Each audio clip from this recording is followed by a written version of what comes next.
So we have done mostly of the didactic part. Now we are coming to a bit about how do we handle situations. So there are 6 scenarios, and I would like the audience to be quite participative. We will move once we achieve a bit of understandings.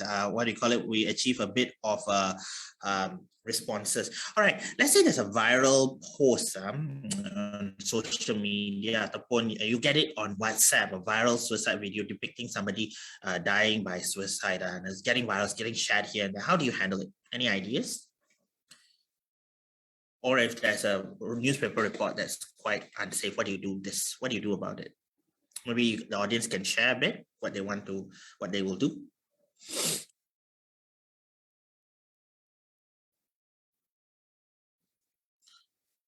Dr. Ravi, do you like people, audience to speak up? If they want to speak up, they can, but typing is faster. We have so many people talking, so I think speaking up will take a lot of options, opportunities away. Okay, delete. They are responding to the chat box. Yeah, delete, don't viral, confront the messenger, don't reshare, not sharing, report to SKMM, don't forward, don't stop sharing, do not forward message. Fantastic. I think I have this little okay, this before I move further, you can see there's a picture. There's the suicide prevention guidelines for public awareness and educational activities. I think that is a very good short guide to read for people. So I'm very happy people are sharing and quite a lot of thoughts. I have this the second mnemonic here, which is, oh dear, star mnemonic. Stop, don't share, as TA, tap, delete, and erase the message from your device, and remind the messenger, the person who sent you the message, on safe messaging. All right, so that's that. If you and also some people say, ask people if they need any help. That's also very nice and very proper to do as well. If you see it on social media, there's a report function, which I think we need all to be familiar with. And this is on Facebook, this is on Instagram, this is on Twitter. It's normally somewhere on the right side of the post where you can just click, tap, and do that. The other channel, the official channel, you can actually make a complaint, especially if it's news content, to the Communications and Multimedia Content Forum of Malaysia, CMCF, and electronically network medium content is what they this comes under their purview, include TV, radio, and digital platform. So in that website, you will see there's some details that they need, and they will probably look into it and give you feedback on that sort. All right, both these systems we need to and that's also the SKMM link that Mr. Norman has shared. So I think it's important for us to be mindful that systems are there, but systems are not perfect because of the volume as well. All right, so we do our best to take what do we call it? Use the necessary controls and that exist within our platforms to actually make such complaints, to make such concerns raised. All right. Okay. So then next. Okay. So that's a bit about how you handle this post. So I hope that now we know how to go about it. All right. Next would be, let's talk about the next scenario. Let's say you are in a suicidal crisis, or you want to help someone who's having a crisis online. How do you go about it? So let's talk about your own, and this if it involves you, but not necessarily what do you say? You know, how would you go about it? Just share that if people want to share that.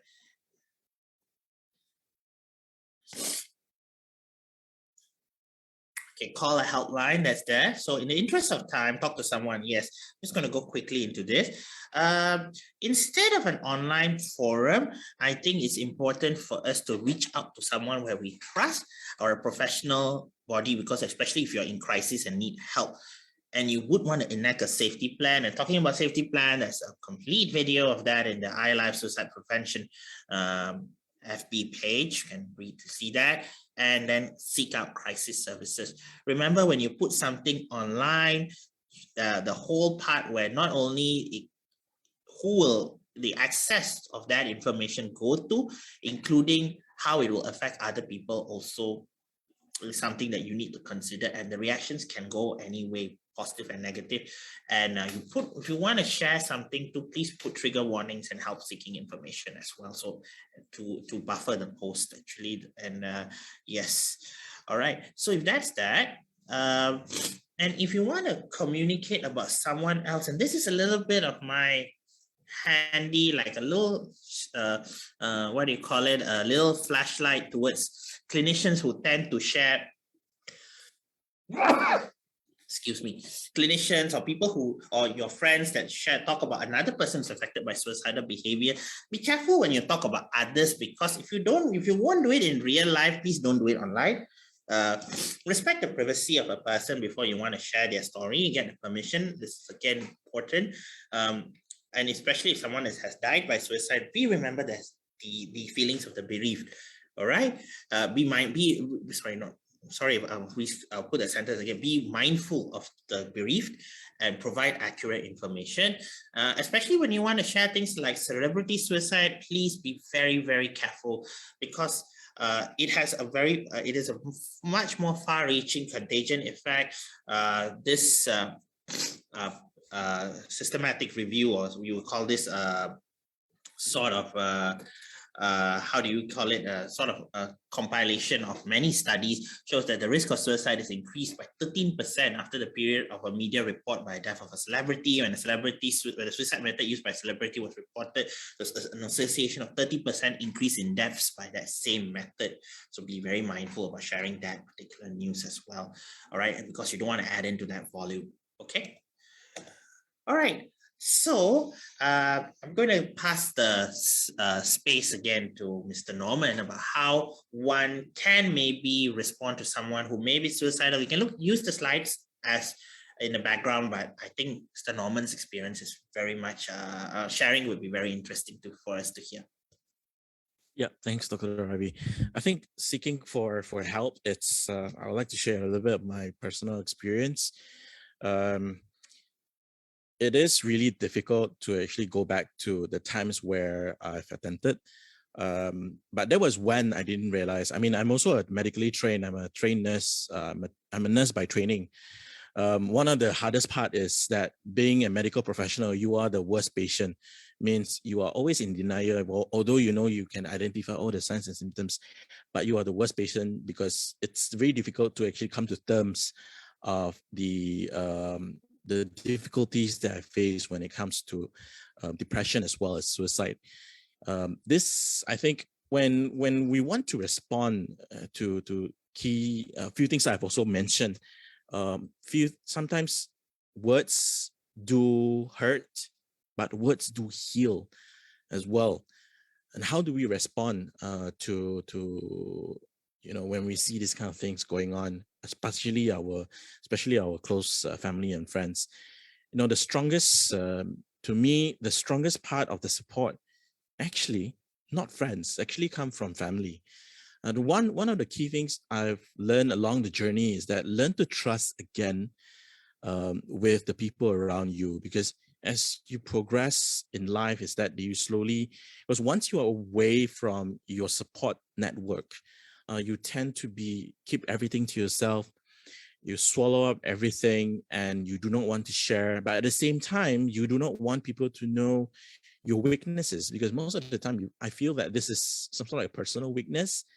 But I learned along the way that seeking help actually helped me to get better in terms of how I deal and manage the difficulties I face. Learning to trust, it takes time. It's not an overnight thing. And trust and gaining trust from people who are going through difficult episodes, because sometimes it can be cyclical. But how do you deal with it when it comes? This is if you are alone, particularly when you are in a lockdown. And I've been working from home in the past 2 years. It's really difficult and unable to go back to Sarawak. It's that sort of feeling that you're trapped. But at the same time, how do you build that sort of network around you? But when you already know that you are also facing this, difficulty. Number one is also very important of seeking help. That's the first step of seeking help, going out. My first step was get it properly assessed and diagnosed. And from here is that I also discuss the treatment plan, psychotherapy, as well as whether I need medication. And from there, I also speak to my psychiatrist and what are the few things that I can share of my personal journey of seeking better mental health for myself. Because when you share this, when along the way as I share my story, and particularly as a journalist, it's a very powerful tool. And also I have to be very, very careful with the tool that I'm using in trying to share my personal experience of seeking help. Number one, it's also very important not to be careful with the words that may trigger, but also important that you tell, I usually tell people is that it's okay to seek help, because if you have fever, you go and see a doctor. If you have mental health difficulties, you can also see a doctor. It doesn't mean that when you see a doctor for mental health, you are forever stamped with that sort of stigma.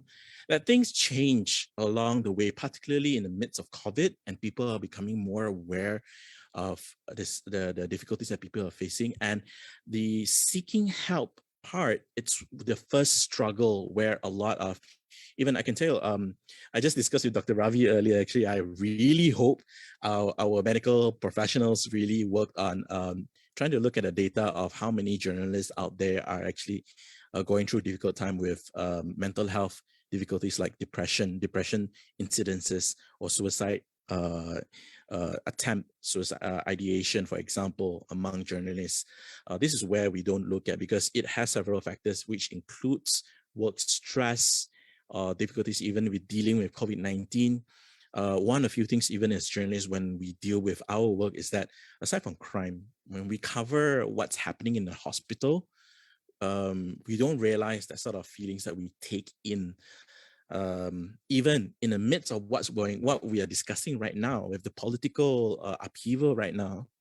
You don't realize that we don't even realize that such political events that's happening right now, it could be traumatic for some people, because they feel helpless and unable to change what's happening right now.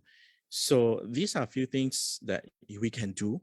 And especially when we use social media on Twitter and things like that, words like it's okay not to be okay, and then it's okay to cry, because it's also a strength. When you tell people that it's okay to cry and it's okay to feel sad sometimes, but you know that you are not alone, there's sort of an uplifting kind of message. And you can see this sort of ways that when you seek help, because people will come. Then the next thing is that when I try to share some of the personal journey that I had, it's also another one coping strategy that I employ. But that also helped that I received messages from people who followed me that said, thank you for sharing your journey.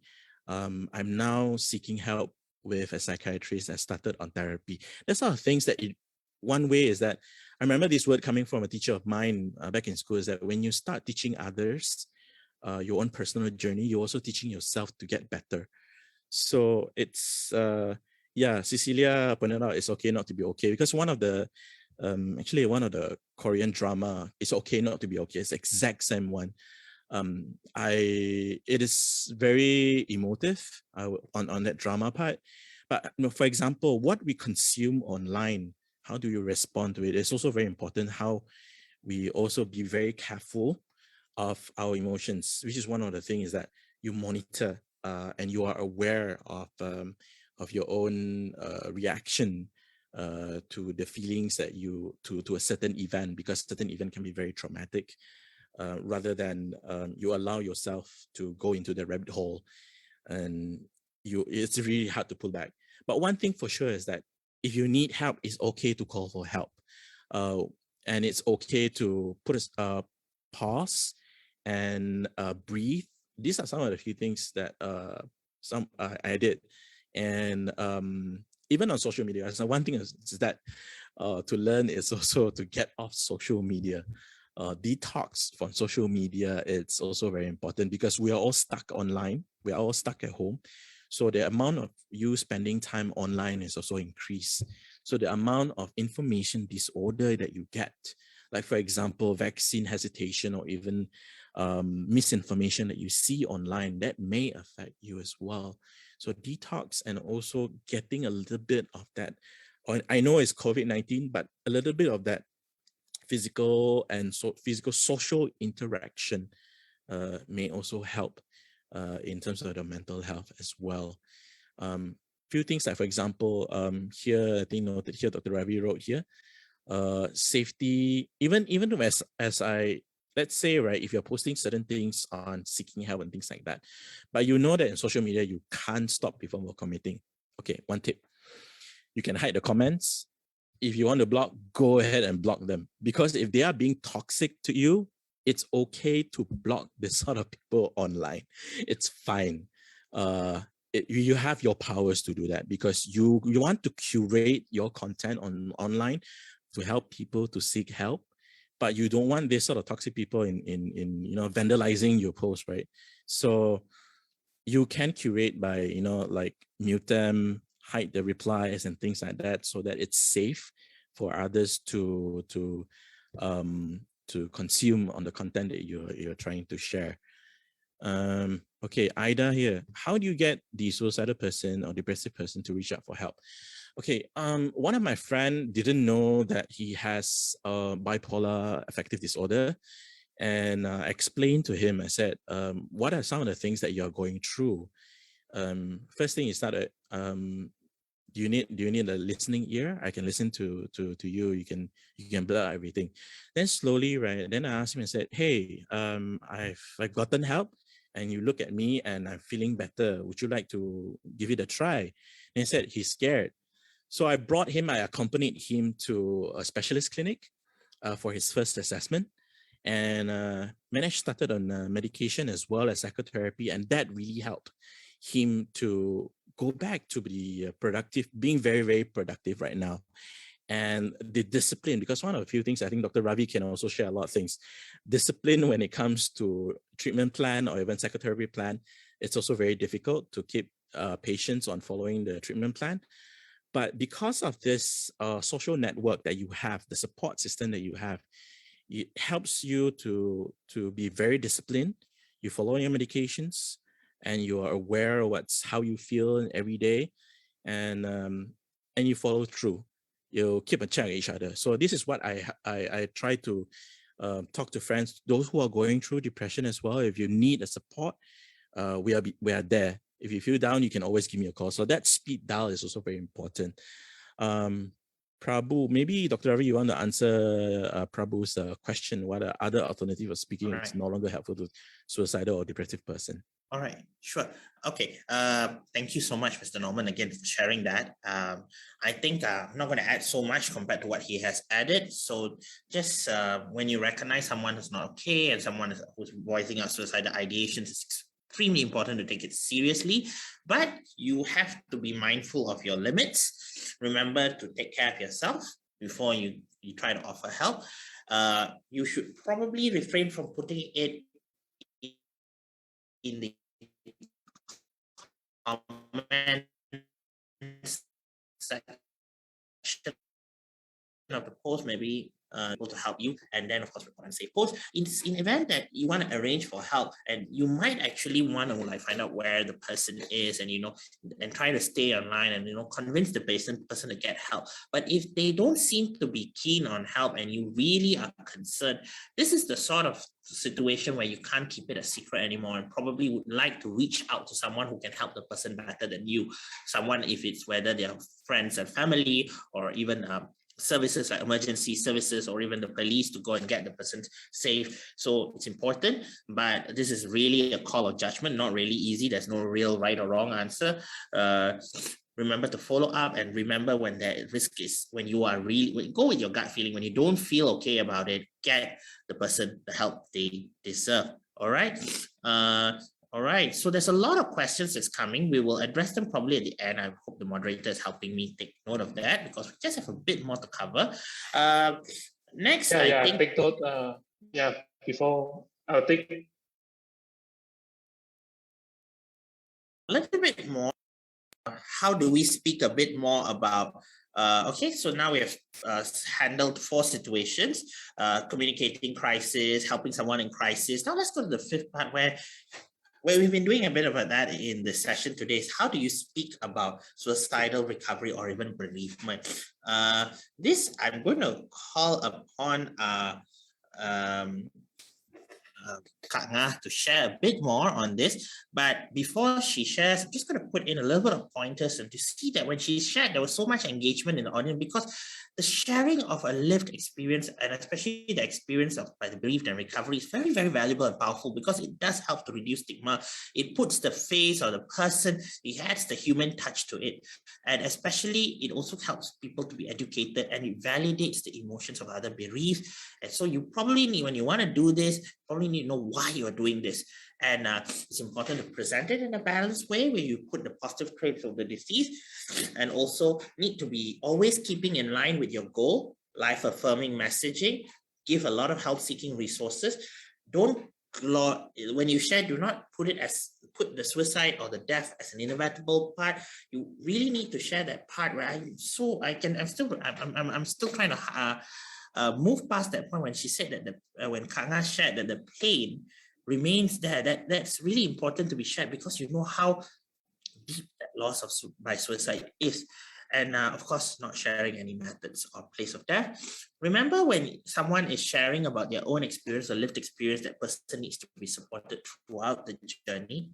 And the safety of the audience needs to be also established. And we sort of did this just now. You have to sort of rehearse how the delivery is done so the intended outcomes are there.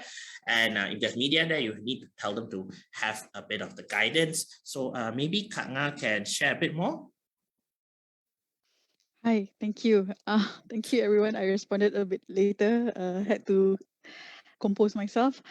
Yes, actually, okay, my loved one was not a celebrity, but because of what happened, and you know, it went really viral and it went round and round and into the WhatsApp and again into the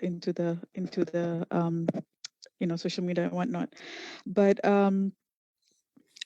speaking of like early on, Dr. Ravi mentioned about with the effect and you know how this I believe prior to losing my loved one to suicide, many months, a few months down the road, the person, this loved one of mine, lost a lecturer, a teacher, to suicide. And after I lost my loved one to suicide, there was another attempt happened not too far away from our vicinity. It was close, you know, and I strongly believe that this has effect, like the media has effect. You know, everyone was affected, and because people are vulnerable, you know, they became very sensitive to this issue, and you know, and become affected, right? As far as sharing and all these things, I believe advocacy is very important, and you know, the shock, like Dr. Ravi said earlier, don't talk about the pain. You know, the pain comes with shock and disbelief. The devastation come in later, of course, when you know everything went viral and all that.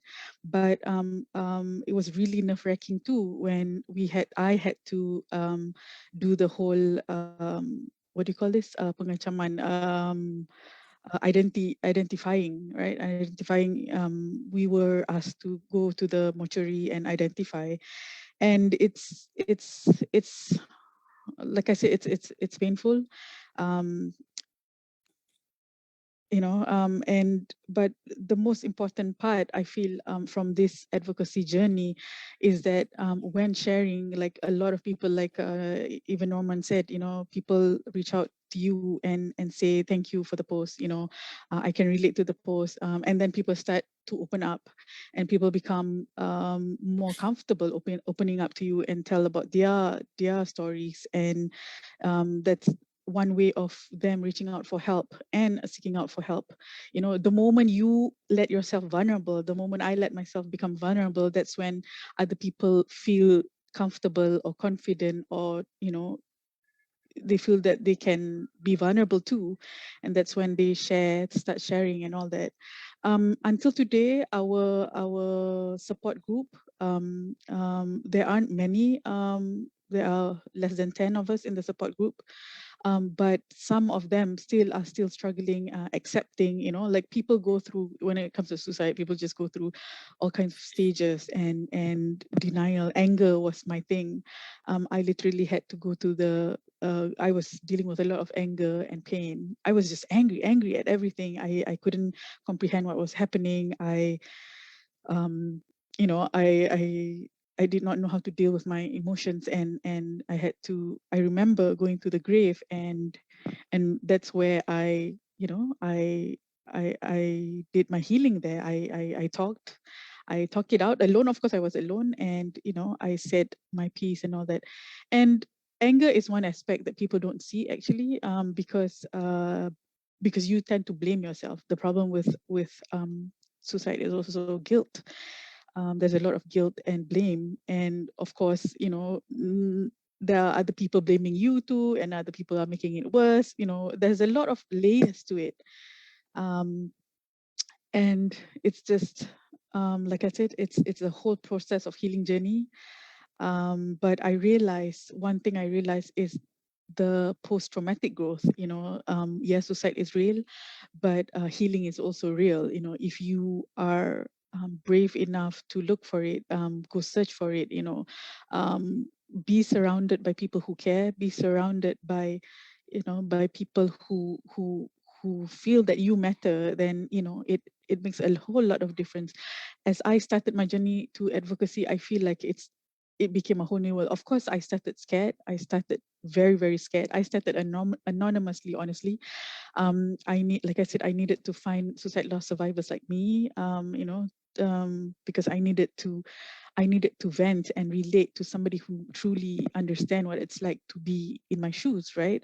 So, people from around the world connected with me, Canada, Malaysian in Japan, who lost a loved one to suicide and all that. And alhamdulillah, it became a community. And after that, I started my journey.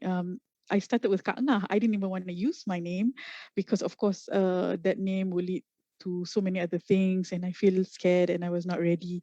And I always felt like on my forehead there's a sign that says suicide loss survivor. Like you become so conscious and anxious and worried about what people think and what people say, because at one point of time when I lost my loved one to suicide, people were constantly saying and talking about him and how he died and all that, But again, not all hope is lost. When I decided to reach out for help in 2019, quite recently, I decided to go seek help, professional help. I went to a therapist because I was, like I said, developing.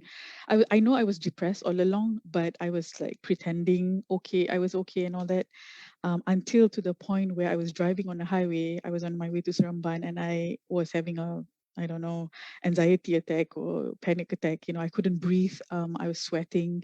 I felt like vomiting, for no reason. There was nobody honking me or disturbing me on the road. I had to pull over, park my car on the side, and that's when I got really scared. And that point of time too, I still delayed my going to seek help. Then I was struggling with suicidal help. When I struggled with my own suicidal thoughts, when I was struggling with my own suicidal thoughts, that's when I felt like, oh my God, this must be it. This must be exactly what my loved one went through.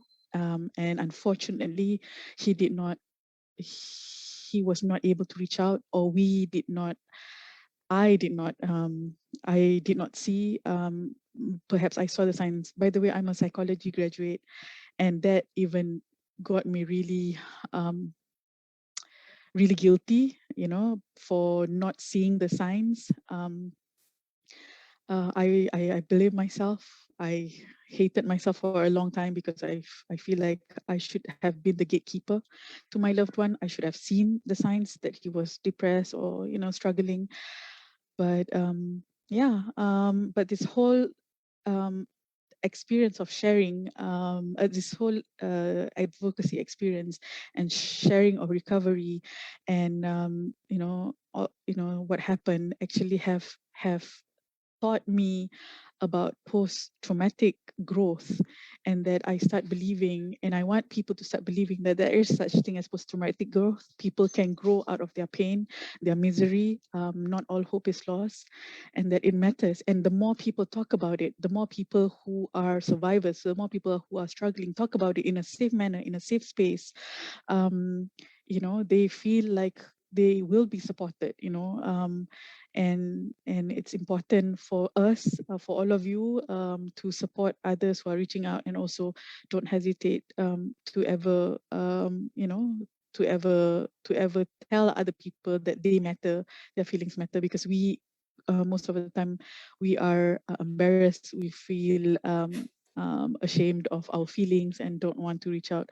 But sharing story, advocating for it, I feel it's very, very important. And I think our community, the community now here, must start to support others to keep doing this, because it has changed my life, alhamdulillah. And I hope when my life has changed, through this advocacy, I am also helping others to change their life for better. So yeah. Thanks so much, Kak Ngah. All right, so that's a bit about that, and I think that's quite comprehensive on why people share and actually how you go about it, and of course the need for support. Now let's just come to this last small bit on how we want to conduct a public education on suicide prevention. We see a lot of healthcare professionals today in the audience. We need to look into this very carefully. When we do anything for suicide prevention, it has to involve multiple stakeholders.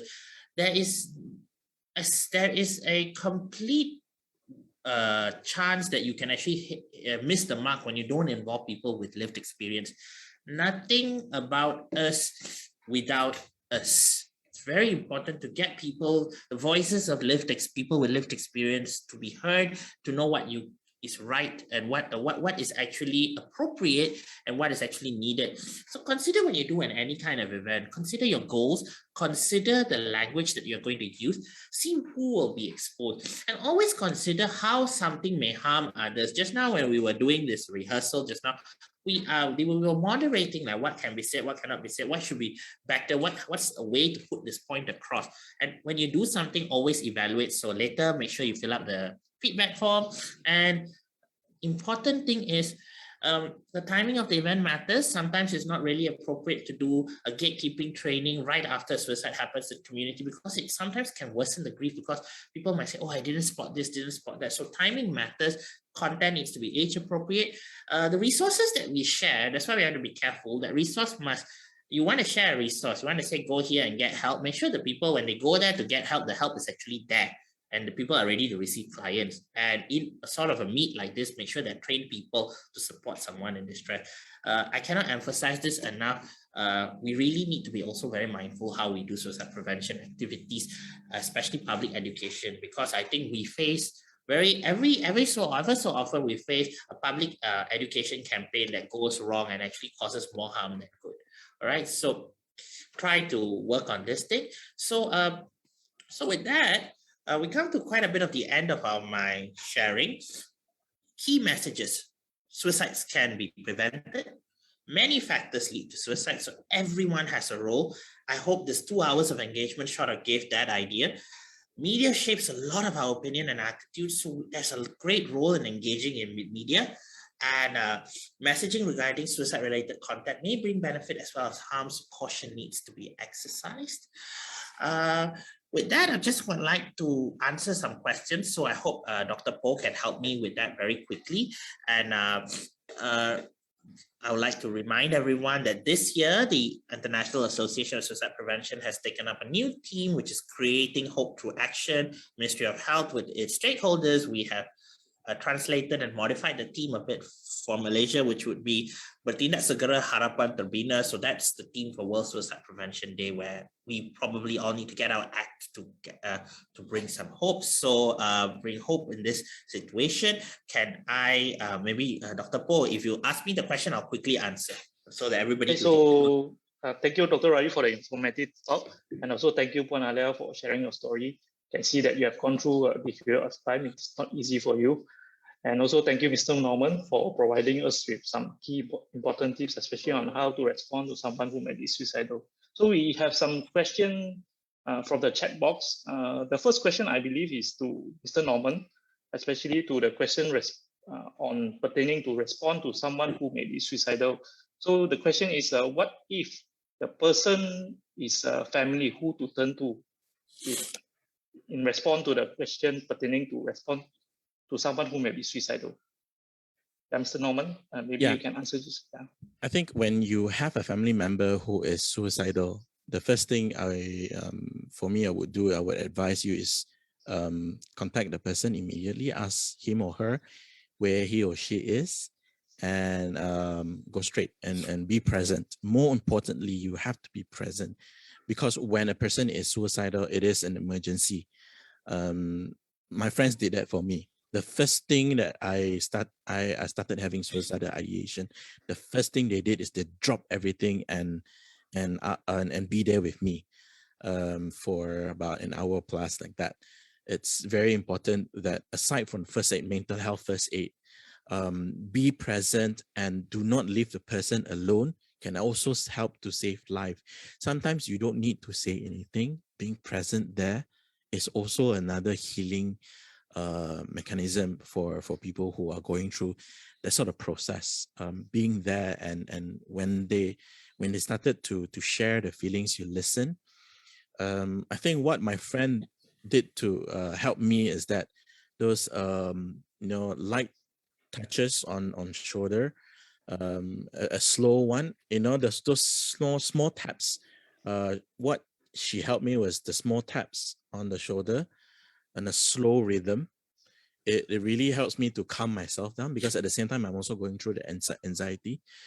That really quiet things down. Then after that, she would say that, you want to eat something? That sort of like eases out, and then slowly that really helps me to go through this part of the episode. And when you talk about family, is that early on when I touched about trust, very important is that what my parents did for me. My parents were there. Although my parents are far away, and I said the first thing is that it was very powerful. I say coming from my mom and dad was, we'll always love you. The word love was really powerful and strong, that kept me going. You are loved. That sort of ways that from a family member, that is really helpful. You don't need to say things like, why are you so stupid? There's no need. So as long as you can tell the person, especially coming from a family member, that you're not alone and you are always loved, and I'm here. That sort of gives the presence of a strong family member. You know that person, and you know that you have something to lean on. And also that sort of forgiveness coming from close family members is also soothing. And also in helping the process of going through the difficult time. All right. Thank you so much, Mr. Norman. I think that I went through that question. I think it's a little bit of a different spin. Whatever Mr. Norman shared was very true. I think that this is in response that sometimes that you should share with your family member. So there is actually the question reads is, what if the perpetrator is family? I think this is probably related for victims of abuse. So I guess if the word perpetrator is that, you can always turn to friends and also services like social services, aid organizations, helplines are there. Sometimes calling a helpline, you can get info on how to get help. All right. Okay. Dr. Po, further questions. I would Okay, suggest that the organizer share the evaluation QR code as well as the. Okay, so maybe I just share first while we go through the question. Okay. Okay, so the second question, maybe Dr. Ravi or Mr. Norman also can answer. I have noticed this by Dr. Florence. I have noticed the reporting about suicide in English language media has improved and more safer, but media coverage in Tamil Bahasa remain gross, graphic, and disturbing. So are there any efforts made to reach out to them on safe reporting? So maybe Mr. Norman or Dr. Ravi can answer on this question. Yep. Okay, I'm just going to, my point is that when we do safe messaging, we try to reach to all medias, but we need to understand each language, as we say, language and context of it. Each media serves a very niche population, so different interventions need to be done. Particularly a good level of outreach is being done by people from Penang towards the Mandarin media, as well as we are also as nationally we try to reach out to all, and I guess that things are on the pipeline to get more engagement this settled going on forward. And we also need to know that the Malaysian Mandarin, Malaysian Tamil, the Malaysian Malay, and the Malaysian English media are unique ecosystems. We need to acknowledge that. So that's where it is. I agree there is a difference in level of uptake, and probably because the guidelines is mostly in English. We are even on the process. I think somewhere around next year we'll be probably starting our work on developing media guidelines, which it's not easy to develop guidelines. We have to work with journalists, and guidelines need to be developed by media to be owned by media. So that's also another issue there. So that it takes a while. All right, Mr. Norman. Sure. Add on to what Dr. Ravi. I think someone's microphone is on. Maybe you can. Yeah, muted the person. Okay. All right. So yes, it is true that a lot of these resources are all in English, but we also have to bear in mind there's also zero information, zero knowledge, and zero resource in Bahasa Kadazan Dusun, Bahasa Iban, Bahasa Bidayo. So there's really lack of translating, also giving awareness to journalists and editors in the newsrooms. I think I've also pointed out some of the issues that we try to reach out to a lot of newsrooms, particularly from the Malay readership, Malay language, as well as Chinese. So I think one of the way forward is this. I'm also part of the journalist group, group with the rights group with and all that. We're also working closely with them in developing this as well. I think one of the key, probably Dr. Ravi also will, I'll talk to Dr. Ravi on this, in also reaching out to the Tamil press. Malay, Bahasa Melayu side, I think important thing is like just the basic guidelines to follow. It's easy to follow and things like that. And also seeking help kind of package kit, sort of like a reporting kit on suicide is easy. And then it's translated into Malay and Mandarin. So that would be very, very helpful. I think particularly when you focus on Malay, Mandarin, as well as Tamil, the ones in also in Bahasa Kadazan and also in Bahasa Iban will also use the same, particularly in Bahasa Melayu. But at the end of the day, I think key thing is the leadership when it comes to adhering to the Code of Ethics and Reporting. Unfortunately, Malaysia, we were actually supposed to have a Malaysian Media Council, just like MMA or MMC or even Nursing Board. But unfortunately, it got shelved because of the change of government, where we don't know where it is right now.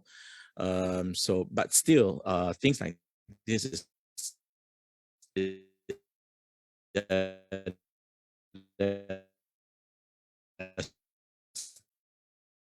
still very, very important. So doctors, as well as some of the MMAs, can also reach out to the journalism on suicides. Thanks. Dr. Po, any other questions? Okay, so the question by turn back to young teen or children that age about 6 to 12 years old. What we should and shouldn't tell them. All right, I'm probably going to give a very lazy man's answer here because I think in the interest of time, I've shared a resource in the chat box. This is a very big topic, but I'll share 1 or 2 points. Young people understand the concept of death. We discussed that in Dr. Rahida's talk in Seeding Hope, as well as they also understand the concept of suicide. So I think how you want to talk about it, there's fantastic resources that are available, especially from Canada and Australia. I put that resource, one of the resources there, from the one from Canada. Just go through it. You can Google and get more resources on this as well. Helping children that are bereaved by suicide, there's also resources that are available as well, very freely and easily available online. So just Google that statement because it's a very long discussion if we start talking about it. Any other questions?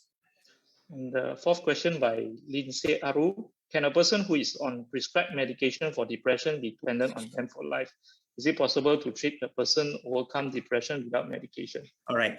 Treatment of mental illnesses, especially mood disorders, is often depending on the severity and, of course, the needs that are very individualized. Mild depression might not need medications and can resolve with therapy and also social interventions, but moderate to severe depression may require medicine, may require physical treatment like electroconvulsive therapy, etc. However, antidepressants are not addictive. So I'd like to repeat, antidepressants are not addictive. These things should be discussed with the doctor, and I think with your treating doctor, and to talk about what and how long you need the medication, so on. Some people need it long term, some people need it short term. All right. Next question, Mr. Dr. Paul. Okay. Yeah, and this is the last question by Dr. Afiq. Mr. Norman, how is the acceptance like about the guidelines among local journalists? Do some question about it and still prefer the sensational approach to report about suicide? Yes, I think I've also responded to him in the chat box. Most of them have been very, very responsive. And when we tell them, when we highlighted them, including Minda Kami, who also highlighted some of the media organizations, even the big ones for violating the guideline reporting, important thing is that it was really immediate in making those changes in the newsroom. Because I immediately, the first thing that we did was we had to call their chief editor and said that, hey, the impact and the impact of such reporting will have a very severe impact to the society of those who are trying to copycat such suicide, and also the trauma that may have inflicted on people who are also struggling with depression. So this sort of trigger type of content is not helping, and it's considered very irresponsible. Rather than being very punitive, it's very important that sometimes when we reach out to media organizations, it's also important to educate journalists and even editors about safe reporting. So I think so far I've been pretty good, but we are trying our best to get as many journalists and editors to be aware on safe reporting. Thank you, Mr. Norman. We have one more question by Catherine. When trying to reach out to and dissuade suicidal people, is it helpful to remind them of those left behind who may be affected, such as family or friends? Would it be seen it as a guilt tripping? Maybe Katna or Ravi can answer on this. Yeah, okay. I don't know, Dr. Ravi, are you still there? Yeah, okay. I'm here, but I think I probably would like Katna to start it off. Yeah. Okay. Yes, I would definitely say that do not use that to stop people from attempting or making them. It is guilt tripping. That doesn't work, and it's going to make things a lot worse for them, because at the end of the day, they need to know they're doing it. They're not doing it. They need to know their life is precious because of them, not because of the guilt, and because they need to continue living happily and not be miserable, live on but miserable because of the guilt. So yeah, I wouldn't advise and I wouldn't use that to guilt trip somebody from not attempting or taking their lives. Thank you. If I may add on before I pass it to Dr. Ravi, guilt, this is, I also agree, this is like a guilt tripping. One thing to note also, suicide is not that people want to do it, Why would people commit? I mean, why do they have suicide ideation? First of all, it's very important to know that Sometimes it's the pain that we couldn't end, the pain that it couldn't stop. That's really to say that I couldn't find any solution anymore. This is one of the few things that this is coming from personal lah. I'm still feeling the pain every time when I want to talk about the personal experience going through. But important thing is that you remind them about you are always loved. 2 key things: you're loved. Number 2, you're not alone. I'm here for you. And then they will pull back, and then they will share their pain, and it's okay. And then slowly, when you bring them that sort of process of calming down, and that's one of the few ways that my friend helped me through. Dr. Ravi? I guess I agree with the responses that both of you shared. I feel that this whole guilt tripping thing and think about your family, think about your loved one, it can be said, it's important that a protective factor doesn't become a not protective factor by your actions. All right. So I think that's my answer to that. Don't lose that protective factor. Instead of asking, kesiankan lama, kesiankan this thing, siapa nak jaga anak kamu, and all that kind of statements. What do you have to live for, and what do you want to live for? And instill hope. Conversations need to be hopeful. Using such I consider these kind of conversations, if I actually and sometimes I do sit in conversations when I see people, I've sat in conversations where I see the professional doing that or the family doing that. I actually felt uncomfortable. So if I can feel uncomfortable, imagine the person in crisis. Remember, a person in crisis is not probably someone who is in a deep difficulty. Guilt tripping a person in deep difficulty is always not a good idea. All right. Okay. Any other questions? Okay, so I think that's all. No more question. Okay, so thank you again to our main speaker, Dr. Ravi, and 2 more, our invited speaker, Kak Nga and Mr. Norman. So I hope this talk has given everyone a much clearer understanding of how to talk safely about suicide. Remember, either posting, sharing, talking, or responding with suicide matters in a safely approach can make actually a huge difference. Okay, so thank you again to everyone. So before I end here, just a reminder, do fill up the evaluation form. So and besides that, Dr. Ravi has agreed to share the slide. Those who want the slide and the e-certificate can click the e-certificate option. So we will email the slides and the e-certificate together in the same email. But please remember to fill up the evaluation form. Sorry? Yep. Sorry. Sorry. Question, if you don't mind. Okay, if let's say a person, the family member who actually have a lot of problem, which is she keep it to herself, but doesn't want to reveal. So, but then when we ask her to see the psychology, but she refused to. So, how to help her to open up?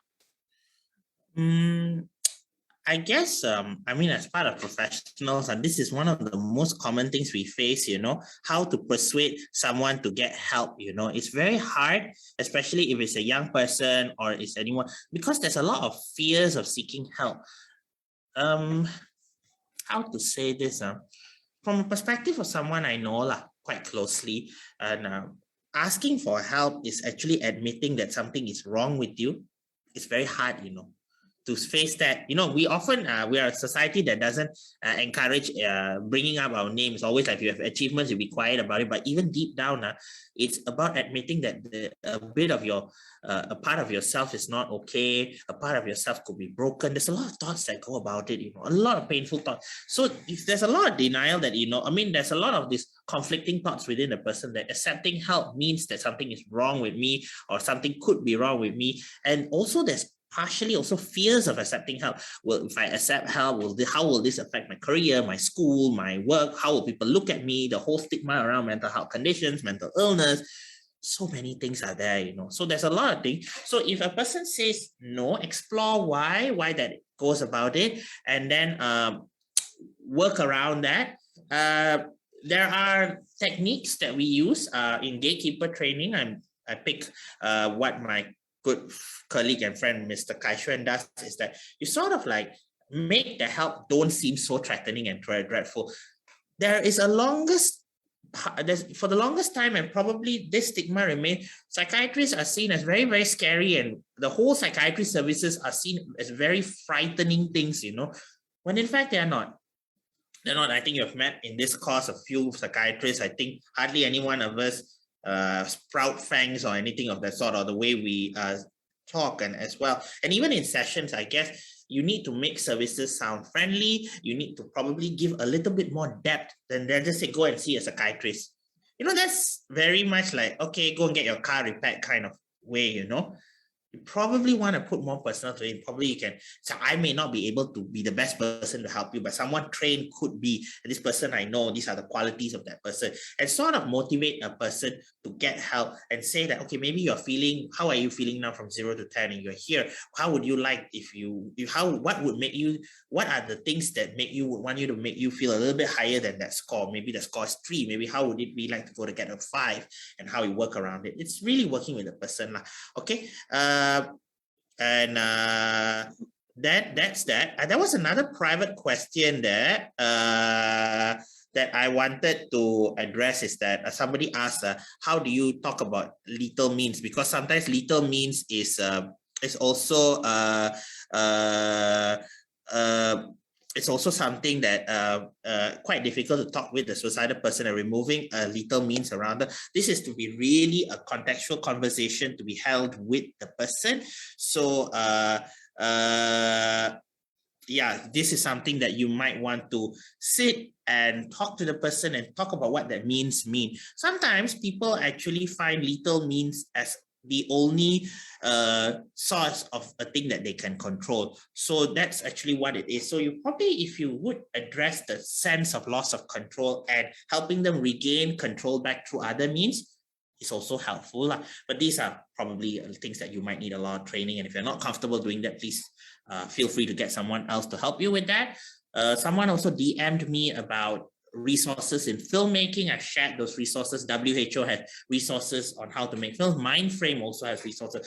Before I forget, there are lots of good resources out there to talk about, look about safe messaging. I've shared that in the handout. You'll have receive a huge range of articles where you can look up and Google and this thing, get good resources. There are many out there. Mindframe is good. The Canadian guidelines are good. WHO is good.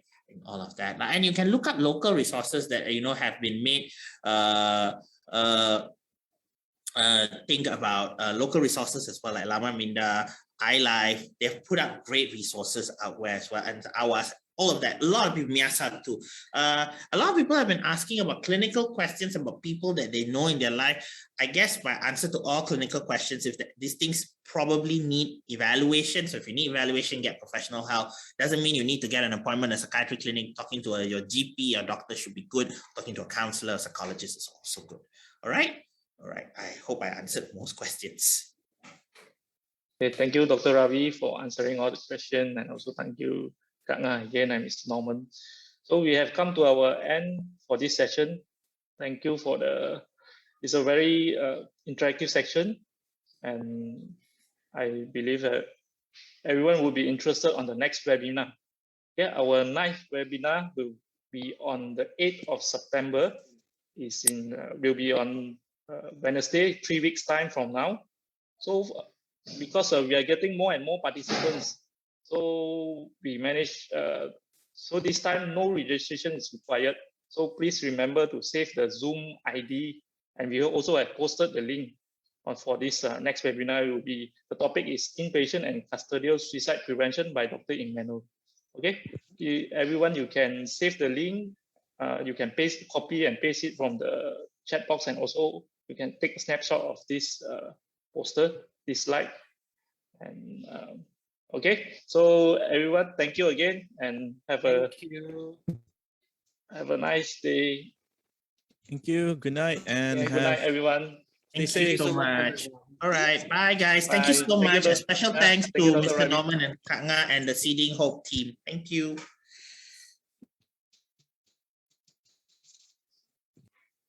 Thank you, Kak Nga. Thank you all. Nice sharing. Thank you. God bless. Thank you. Have a good